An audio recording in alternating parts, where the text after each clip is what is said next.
In Daniel chapter 2, Nebuchadnezzar wakes up with a dream, and it's a dream that disturbed him. It stirred up his sleep. So he calls together all of his magicians, enchanters, sorcerers, and astrologers. But he does something kind of unheard of here. He doesn't just ask them for an interpretation of the dream. He tells them he wants them to tell him what the dream was.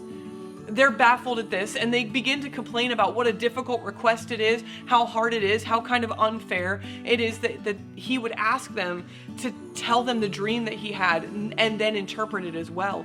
They stutter over it, and they have all these things, and Nebuchadnezzar is so frustrated because he said, I firmly decided that you need to tell me the dream. He actually even calls to have them all executed after they continue to stall for time to try and figure out how to answer his question. After he sends them to be executed, he calls for Daniel. Now, it's only Daniel chapter 2. In Daniel chapter 1, if you read that, you will see that Daniel does some things as the Israelites have been captured by Babylon, and they're there, and he and his friends, and they handle things with food and in training a little bit differently than everybody else. So the Lord put a favor and a place to stand out, even when Daniel probably didn't want to stand out over him. So Nebuchadnezzar calls Daniel before him.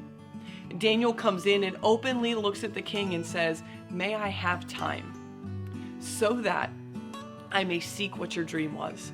He asked for the very things that the others complained about. This shows us that there's power in a request versus a heart of entitlement versus a heart of expectation. He requests the time, and Nebuchadnezzar honors it. Daniel goes back to his three friends, Hananiah, Azariah, and Mishael, who are also known as Shadrach, Meshach, and Abednego.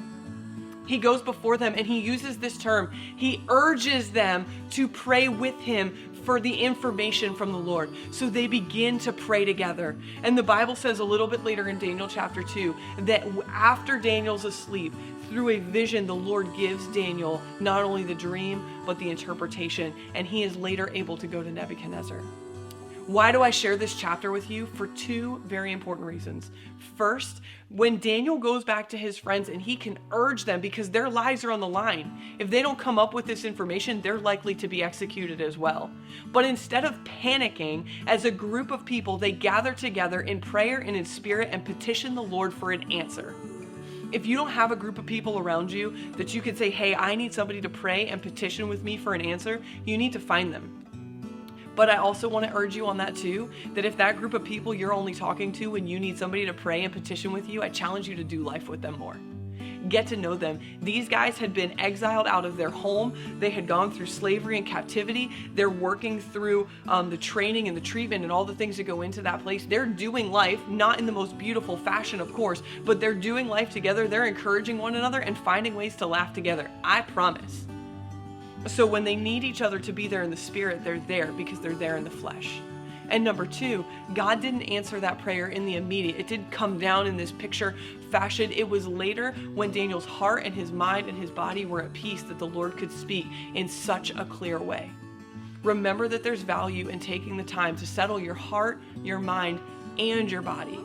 That doesn't always mean relaxing in front of the TV. Sometimes that means allowing yourself to just relax in totality. And in that place of settlement, quieting your mind, quieting your thoughts, quieting your heart, quieting your body is when the Lord is able to speak the most that we hear him. And it was in that place that the Lord gave a vision to Daniel that gave him the answer he needed, not only to save his life, but also to save a nation.